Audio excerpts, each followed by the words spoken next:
Contract वाली बहू। नरेश की माँ अपने बेटे से मिलने दिल्ली आ रही है।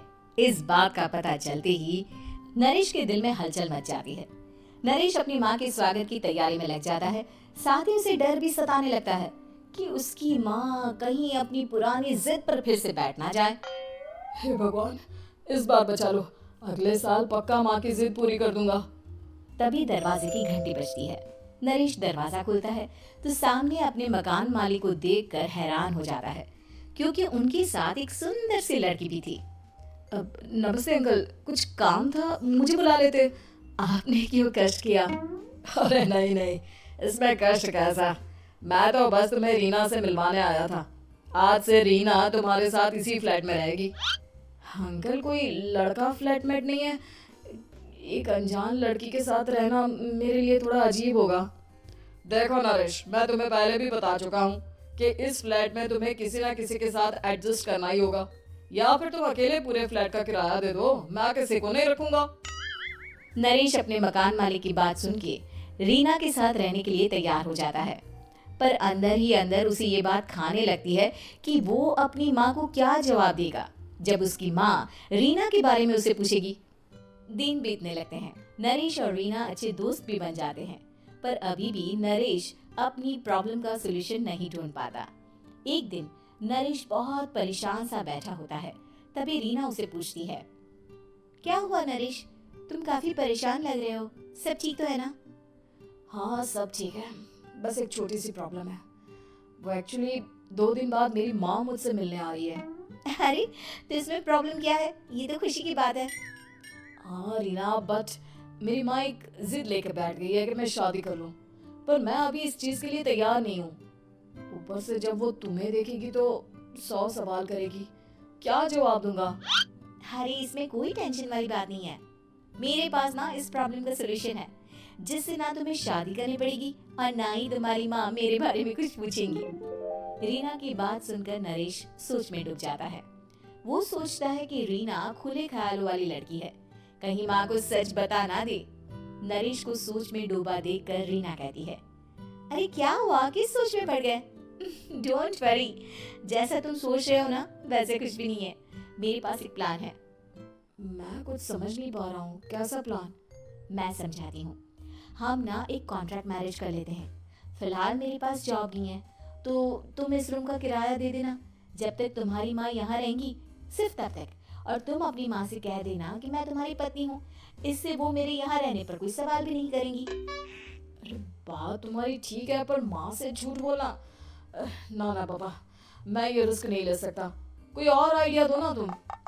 देखो मंजूर हो तो बोलो, वरना सच बता दो, मुझे कोई प्रॉब्लम नहीं है। रीना की बात सुनकर नरेश सोच में डूब जाता है।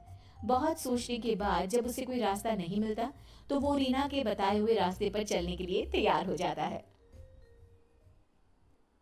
वो रीना से बात करता है और अपनी माँ की पसंद और नापसंद के बारे में बताता है। रीना भी नरेश की सभी बातों को ध्यान से सुनती है, ताकि कहीं उससे कोई गलती ना हो जाए। आखिर वो दिन भी आ जाता है जब नरेश की माँ उससे मिलने दिल्ली आ जाती है। नरेश अपनी माँ को फ्लैट पर लेकर जाता है।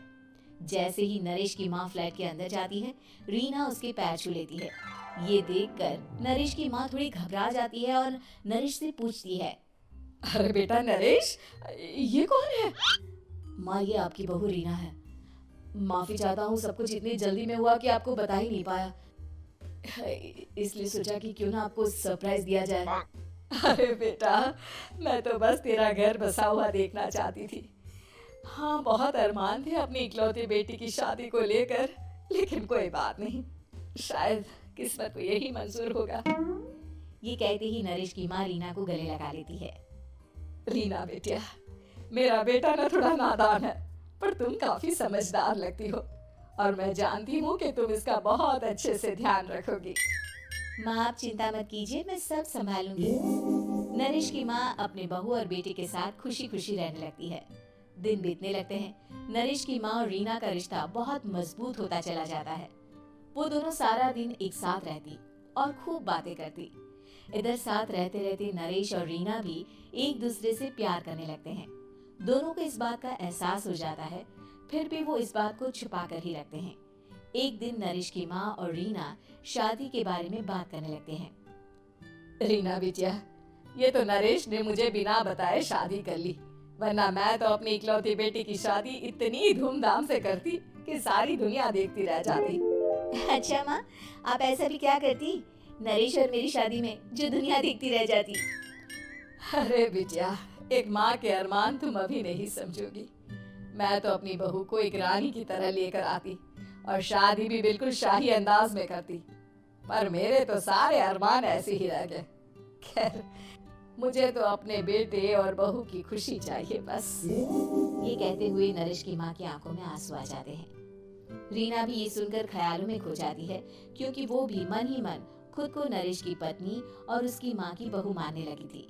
शाम को जब नरेश ऑफिस से घर आता है तो रीना खुद को रोक नहीं पाती और नरेश के सामने उसकी माँ को अपने और नरेश के रिश्ते का सारा सच बता देती है। रीना की बात सुनकर नरेश की माँ दोनों से बहुत नाराज हो जाती है और घर वापस जाने की बात करने लगती है। तुम दोनों ने मुझसे सच छुपाकर बहुत ठेस पहुंचाई है मुझे। अब तुम लोगों के साथ नहीं रहना चाहती मैं, कल ही वापस चली जाऊंगी अपने घर। माँ, मुझे माफ कर दो, ये सब मैंने रीना के कहने पर ही किया है, वरना मैं भी आपको कभी ठेस पहुंचाने के बारे में सोच भी नहीं सकता। हाँ माँ, हमने ये सिर्फ आपका दिल रखने के लिए किया, प्लीज हम दोनों को माफ कर दीजिए। तुम दोनों ने मेरे अरमानों के साथ खिलवाड़ किया है, और वैसे भी मुझे अपने बेटे के लिए एक अच्छी लड़की ढूंढनी है, इसलिए मेरा यहाँ से जाना ही बेहतर होगा। माँ की ये बात सुनकर रीना खुद को रोक नहीं पाती।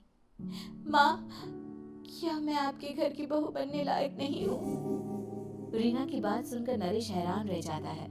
नरेश की माँ भी कुछ समझ नहीं पाती। मैं कुछ समझी नहीं, आखिर तुम कहना क्या चाहती हो?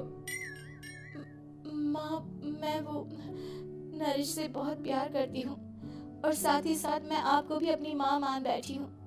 आज जब आपकी बातें सुनी तो खुद को रोक नहीं पाई, इसलिए सारा सच आपको बता दिया। रीना की बात सुनकर नरेश की माँ की आंखों में आंसू आ जाते हैं और वो अपने बेटे नरेश और रीना को गले लगा लेती है। मेरे घर की बहू तो सिर्फ रीना बिटिया ही बनेगी। मैं आज ही तुम दोनों की शादी की तारीख निकलवा दूंगी, बस एक बार तुम्हारे घर वाले मान जाए। उसी दिन रीना के माता पिता भी उनके फ्लैट पर आ जाते हैं। दोनों परिवार आपस में बैठकर बातें करते हैं और शादी के लिए राजी हो जाते हैं। रीना भी कॉन्ट्रैक्ट फाड़ देती है और कहती है, सही मायने में मैं अब बहू बनूंगी, अब तक तो सिर्फ कॉन्ट्रैक्ट वाली बहू थी।